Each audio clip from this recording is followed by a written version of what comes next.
আসসালামু আলাইকুম এভরিওয়ান, কেমন আছেন সবাই?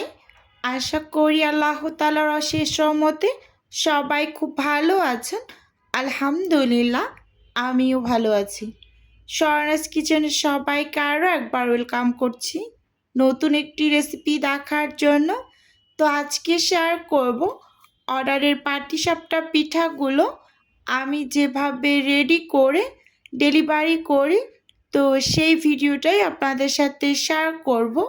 বলতে গেলে এটা একটা রিকোয়েস্টেড ভিডিও, অনেক আপুরাই শেয়ার করতে বলেছেন, তো আজকে কিন্তু রেসিপিটা শেয়ার করলাম। তো প্রথমেই এখানে আমি তীর যে চালের গুঁড়োটা বাজার থেকে কেনা একটা প্যাকেট নিয়ে নিয়েছি। তো এবার প্যাকেটটাকে কেটে এখান থেকে চালের গুঁড়োগুলো একটা বোলের ভিতরে নিয়ে নেব। এখানে মেজারমেন্ট কাপ দিয়ে মেপে আমি 2 কাপ শুকনো চালের গুঁড়োটা নিয়েছি। আমি কিন্তু বাজার থেকে কেনা চালের গুঁড়োটা ব্যবহার করছি। 2 কাপ চালের গুঁড়ো নিয়েছি। তো সেই সাথে এখানে আমি হাফ কাপ পরিমাণ ময়দা দিয়ে দিলাম।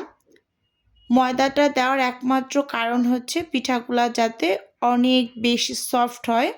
তো সেই সাথে দিয়ে দিচ্ছি হাফ কাপ এখানে পাউডার দুধ এবং দিয়ে দিচ্ছি এখানে স্বাদ মতো লবণ আর 2 টেবিল চামচের মতো দিয়েছি চিনি।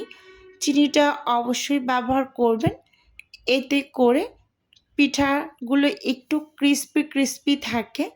তো চিনিটা একটু হলেও এখানে ব্যবহার করবেন।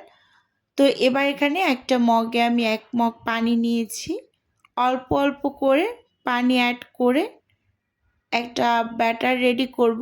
একেবারে প্রপার যে পাটিসাপটা পিঠার ব্যাটার সেটা প্রথমেই রেডি করব না। তো এই 1 মগ পানি অল্প অল্প করে দিয়ে একটা গোলার মতো একটু রেডি করে, তো তারপর এই গোলাটাকে আমি ব্লেন্ডারে ব্লেন্ড করে নেব। যেহেতু এই চালের গুঁড়োটা বাজার থেকে কেনা শুকনো চালের গুঁড়ো, আমার হাতে তৈরি করা না। তো এই যে দেখুন, এরকম একটা টেক্সচারে আসার পর আমি এটাকে এই যে একটা ব্লেন্ডারে জারের ভিতরে ঢেলে নিচ্ছি।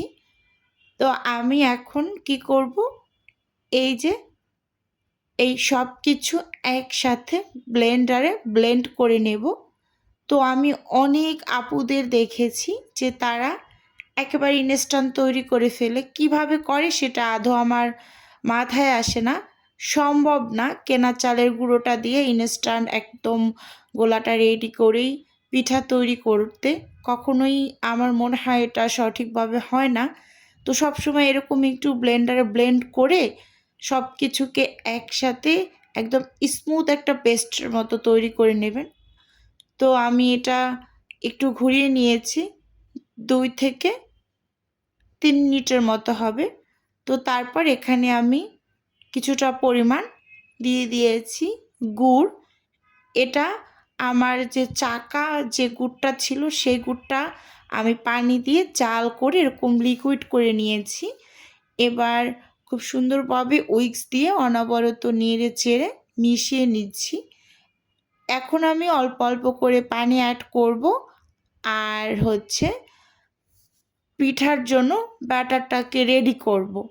তো দেখুন আমি কিন্তু একটু একটু করে পানি অ্যাড করছি আর ব্যাটারটা রেডি করছি। আমি কখনোই পাটিসাপটা পিঠা অনেক বেশি মোটা করে তৈরি করি না।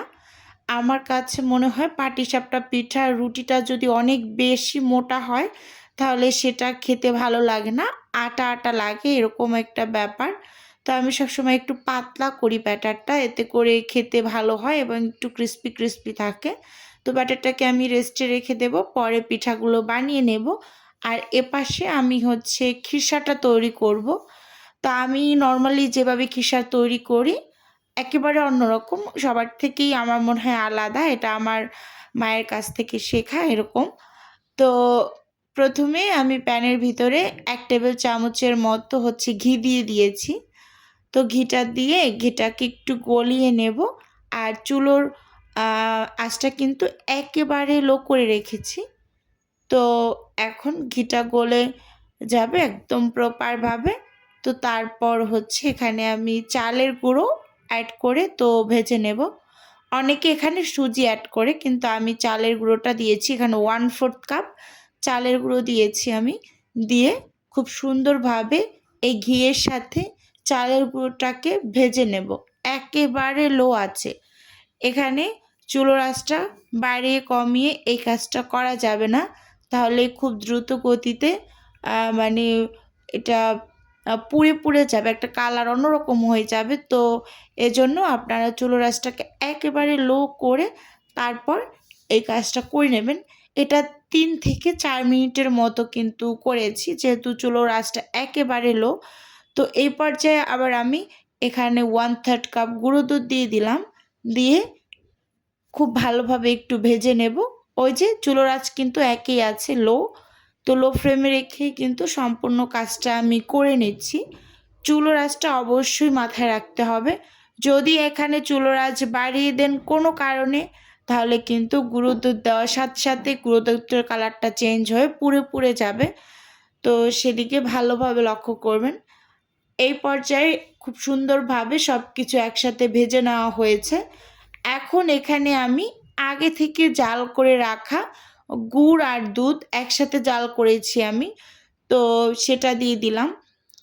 এখানে 1 কেজির মতো দুধ আমি এরকম জাল করে 1/2 কেজির মতো করে নিয়েছি।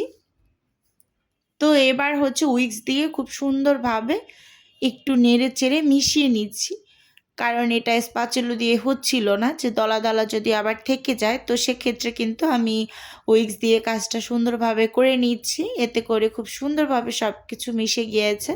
তো এই পর্যায়ে এখানে আমি কনডেন্স মিল্ক অ্যাড করে দিচ্ছি, প্রায় 2 টেবিল চামচের মতো কনডেন্স মিল্কটা দিয়ে দিচ্ছি। আপনারা ট্রাই করতে পারেন, ভালো লাগে, খুব সুন্দর একটা ফ্লেভার থাকে এই কনডেন্স মিল্কের পিঠাটার থেকে। তো আমি সবসময় এভাবে বানাই, তো আপনাদের সাথে এর জন্য আজকে শেয়ার করলাম যে অনেকে অনেক রকমভাবে পাটিসাপটা পিঠা তৈরি করে।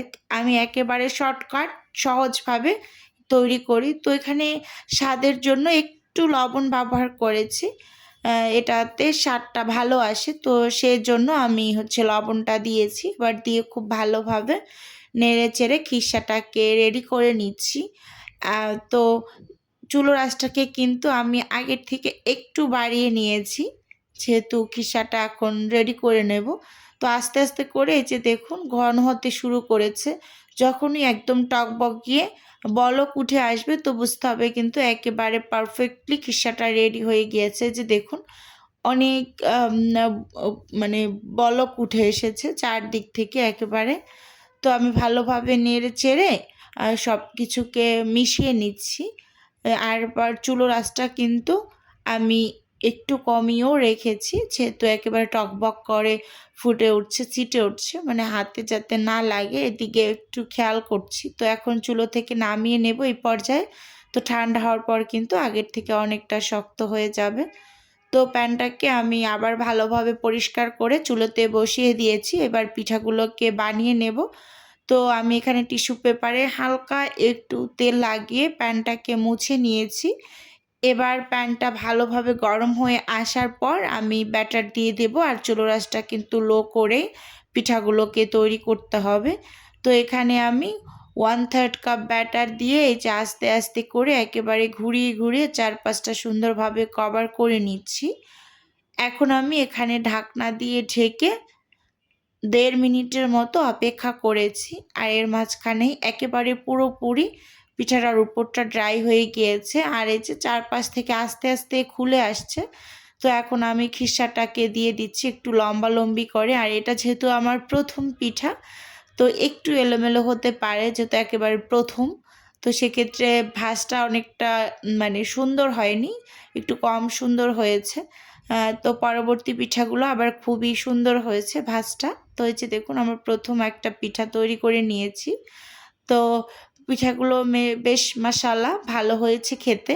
তো এই যে দেখুন এখানে আমি আরও একটা পিঠা তৈরি করে দেখিয়ে দিচ্ছি। ঢাকনা খুলে আমি খিরসাটাকে দিয়ে দিচ্ছি। ওই যে বললাম না, আমি সব সময় পাটিসাপটা পিঠার এই যে রুটিটা, এটা আমি অনেকটা পাতলা করে বানাই, এতে করে খেতে ভালো লাগে আমার কাছে, বা পরিবারের সবার কাছে ভালো লাগে। তো এবার আমি এই যে পিঠাটাকে মানে ভাঁজ দিয়ে নিচ্ছি। তো আমার কাছে মনে হয় পাটিসাপটা পিঠার ভাঁজটা আসলে সবাই দিতে পারে, কম বেশি। তো আমি হাত দিয়ে করে নিচ্ছি, তাহলে সবগুলো সুন্দর হয়। হাতে একটু তাপ লাগছে, তো তাও ব্যাপার না। মানে যেহেতু অর্ডারের জন্য তৈরি করছি, তো সেক্ষেত্রে একটু সুন্দর তো হতেই হবে, তাই না? তো সবগুলো পিঠা এভাবে করে তৈরি করে তারপর কিন্তু আমি র্যাপ করে ডেলিভারির জন্য রেডি করছি। তো ছোট্ট করে নিজের বিজনেসের একটু প্রচার করছি। যদি কেউ কোনো টাইপের পিঠা অর্ডার করতে চান শীতকালীন, তাহলে স্ক্রিনে দেওয়া হোয়াটসঅ্যাপ নাম্বারে নক দিলেই কিন্তু আমি A to Z বলে দেব। তাহলে বন্ধুরা, আজকে এখান থেকেই বিদায় নিচ্ছি। দেখা হবে নতুন কোনো রেসিপিতে। আল্লাহ হাফেজ। আসসালাম।